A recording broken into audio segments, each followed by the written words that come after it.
میرے نبی پاک علیہ السلام کے غلام حضرت طارق بن عبداللہ رضی اللہ تعالیٰ عنہ فرماتے کلمہ پڑھنے سے پہلے ایک دفعہ ہمارا سارا قبیلہ تجارت کے لیے نکلا تھا، اور اس وقت منظر یہ ہوتا تھا کہ ہم اپنی عورتوں کو بھی ساتھ لے جاتے تھے۔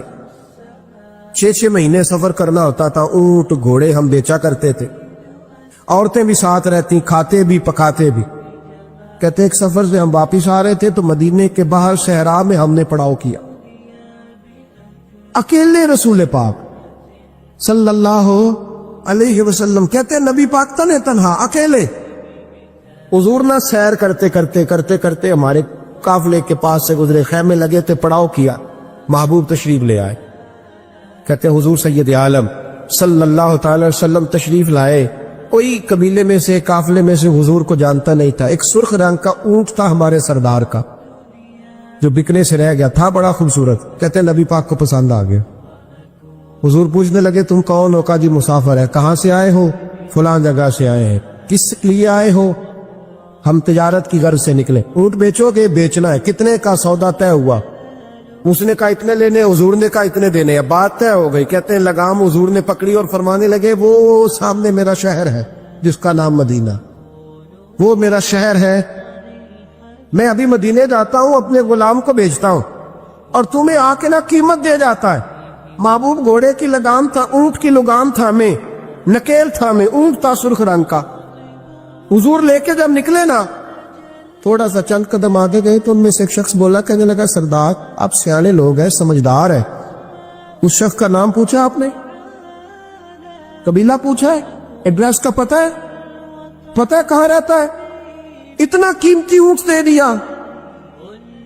وہ سردار بھی کہنے لگا، سارے کہنے لگے یار ان کی باتوں میں اتنی لذت تھی، ان کے گفتار و رفتار اتنی باوقار تھی، مزیدار تھی کہ ہوش ہی کوئی نہیں رہا۔ بھئی ہم پرانے تاجر ہیں، کبھی اس طرح کا سودا کیا ہی نہیں جس طرح کا آج ہو گیا۔ اوہو واقعی کچھ نہیں یاد رہا، کوئی سمجھ نہیں آئی۔ وہ ابھی نظر آ رہے، ایک آدمی دوڑ کے جاؤ، دوڑ کے اور جا کر کے نا ان سے کہو، بڑی جائز بات ہے، وہ ناراض بھی نہیں ہوں گے۔ ان سے ایک شخص کہو کہ بھئی اونٹ دے جاؤ، پیسے لے آنا اور اپنا مال لے جانا، دوڑ کے جاؤ۔ ایک شخص دوڑنے لگا تو سردار کی بیوی خیمے کے اندر تھی، پردے کے پیچھے سے بولی، کہنے لگی خبردار کوئی پیچھے نہ جائے، اگر پیسے مل گئے تو ٹھیک ہے، نہ ملے تو میں دے دوں، کوئی پیچھے نہ، کوئی نہ جائے پیچھے۔ سردار کہنے لگا تو جانتی ہے؟ کہنے لگی نہیں۔ کا گارنٹی کیوں دے رہی ہے؟ تو کہنے لگی تم نے ان کا چہرہ نہیں دیکھا؟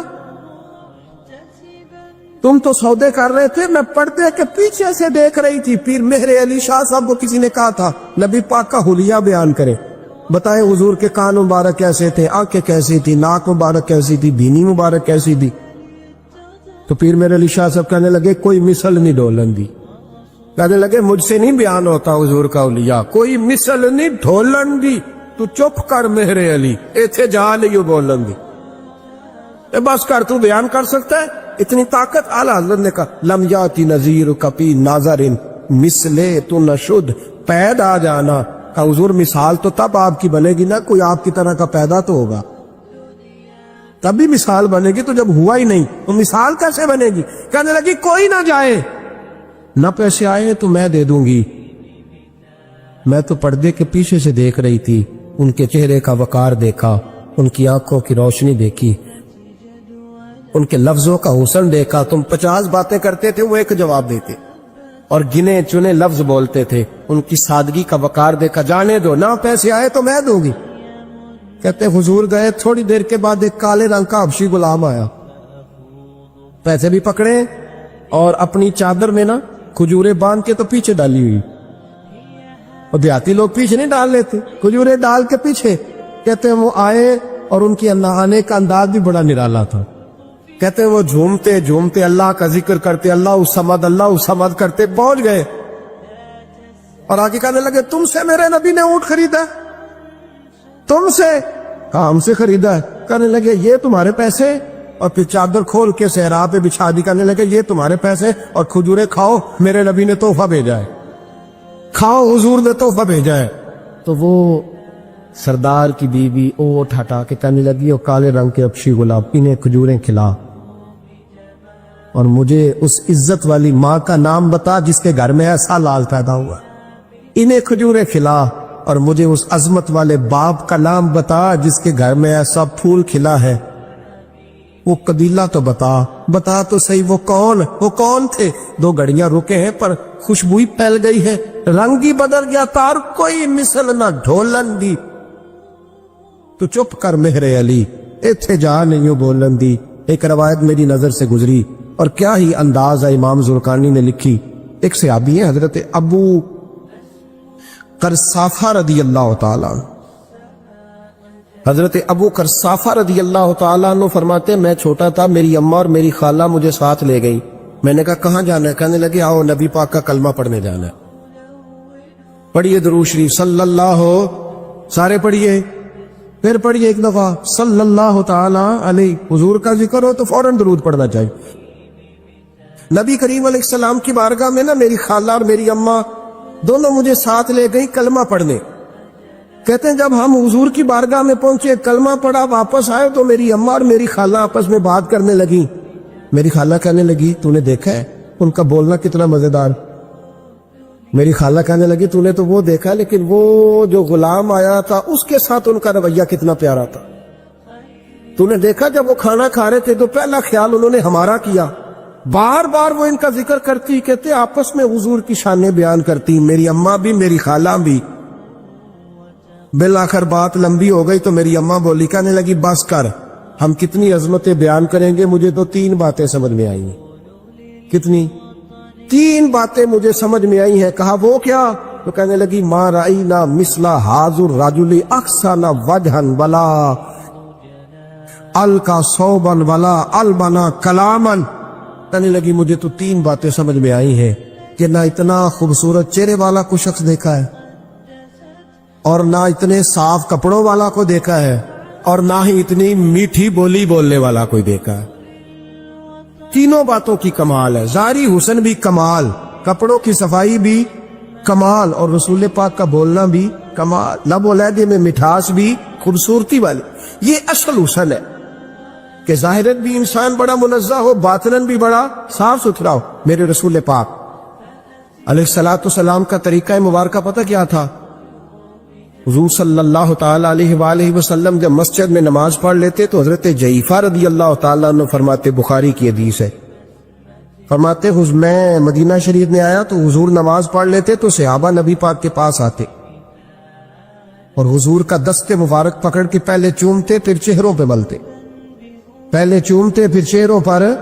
نبی پاک کے صحابہ حضور کے قدم بھی چوما کرتے، قدموں میں جھکا کرتے تھے۔ یہ تو بھائی اس وقت پتہ چلتا جب کسی سے پیار ہو جاتا، جب کسی بندے سے، میں اکثر مثال دیا کرتا ہوں اکثر کہ کسی کا بچہ پیشاب کرے تو کہہ آتی ہے، الٹی آتی ہے، لیکن اپنا بچہ بالوں میں بھی کر دیتا ہے، پھر کوئی کہہ نہیں آتی چونکہ اپنا ہے نا، پیار ہو گیا ہے نا۔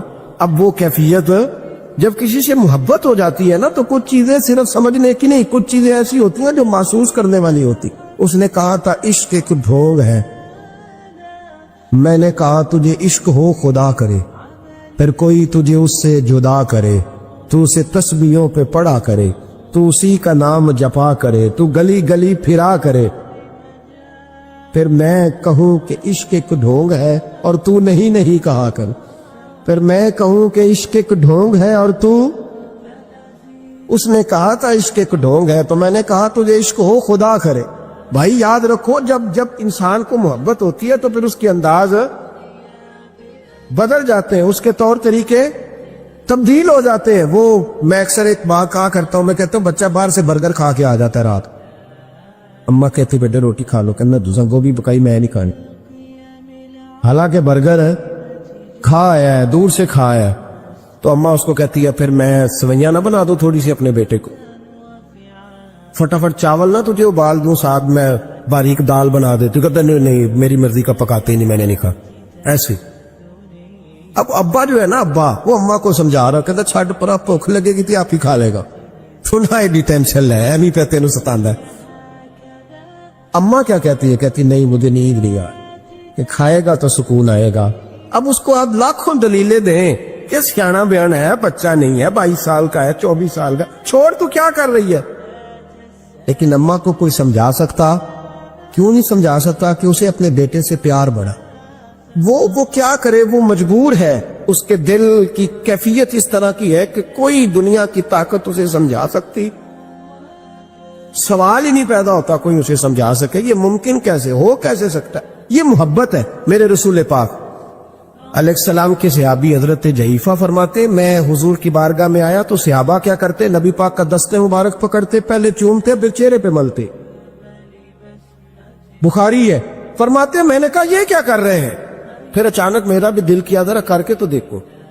کچھ چیزیں چکھنے پہ پتہ لگتا ہے کتنی مزیدار ہے. کہتے میں بھی قریب گیا, حضور کہ دست مبارک میں نے ہاتھ ڈالا. فرماتے ہاتھ پکڑا ہی تھا کہ نبی پاک کا ہاتھ برف سے بھی زیادہ ٹھنڈا. فرماتے پھر میں نے پکڑ کے چہرے پہ ملا تو کستوری سے زیادہ خوشبو آ رہی تھی دست مبارک. فرماتے اب میرا چھوڑنے کو دل ہی نہیں کر رہا, اب میری طبیعت نہیں مان رہی تھی. میرے نبی کریم علیہ السلام اللہ کی دلیل ہے. ہر پاکیزگی, ہر حسن, ہر کیف اللہ نے اپنے رسول کو عطا فرمایا.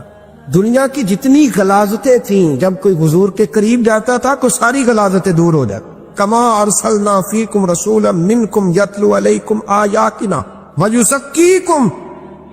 اللہ فرماتے میرے محبوب تم پر میری آیتیں پڑھیں گے اور تمہیں پاک فرما دے, تمہاری ساری ناپاکیاں نبی پاک دور کر دے, ہر غلاظت تم سے دور ہٹ جائے. ایک صحابی ہے حضرت شیبہ بن عثمان رضی اللہ تعالی عنہ, وہ کہتے ہیں میرے والد کو اور میرے چچا کو مسلمانوں نے احد میں قتل کر دیا تھا. میرے دل میں بڑا غصہ تھا, بڑا جلال تھا کہ کبھی مجھے موقع ملے تو میں بدلہ لوں گا. کہتے فتح مکہ کے بعد نبی پاک علیہ السلام حوازن کی جنگ کے لیے نکلے. مجھے پتا چلا حضور جا رہے ہیں تو میرے اندر شعلے بھڑک رہے تھے انتقام کے. روز میں منصوبہ بندی کرتا, پلاننگ کرتا کہ کسی طریقے سے میں ان تک پہنچوں گا اور بدلہ لوں گا. کہتے ہیں نبی کریم علیہ السلام نہ حوازن کے لیے پہنچ چکے تھے. فرماتے میں بھی جنگ میں جا کے شریک ہو گیا اور میں نے طریقہ اس طرح کا اختیار کیا کہ کسی طریقے میں حضور تک پہنچ جاؤں. سمجھ آ رہی ہے میری بات کی؟ نبی کریم علیہ السلام تک کسی طریقے پہنچ جاؤں. فرماتے لڑتے لڑتے, لڑائی کے 2 طریقے ہوتے تھے. کبھی تو ایسے ہوتا تھا کہ ایک دو آدمی مل کے آپس میں لڑتے تھے, پھر گمسان کا رن پڑتا تھا, گھمبیر ہو جاتی تھی جنگ, سمجھ نہیں آتی تھی تیر کہاں سے آیا, نیزہ کہاں سے آیا. فرماتے جب گمسان کا رن پڑا نا, مجھے موقع مل گیا, میں حضور کے قریب پہنچ گیا. حضرت شیبہ بن عثمان رضی اللہ تعالیٰ عنہ کہتے جب میں پہنچ گیا تو میں نے نا دیکھا کہ اب حضور کے قریب لوگ نہیں ہیں. فرماتے میں نے نا فوراً تلوار اٹھائی, تلوار اٹھا کے میں حضور کو معاذ اللہ شہید کرنے ہی لگا تھا کہ ایک نور چمکا حضور کے سامنے.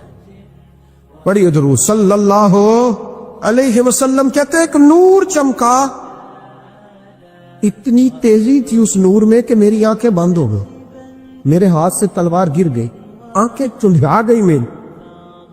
فرماتے تلوار میرے ہاتھ سے چھوٹ گئی. اب جب وہ روشنی مدھم ہوئی نا تو میں نے دیکھا نبی پاک سامنے کھڑے مسکرا رہے ہیں.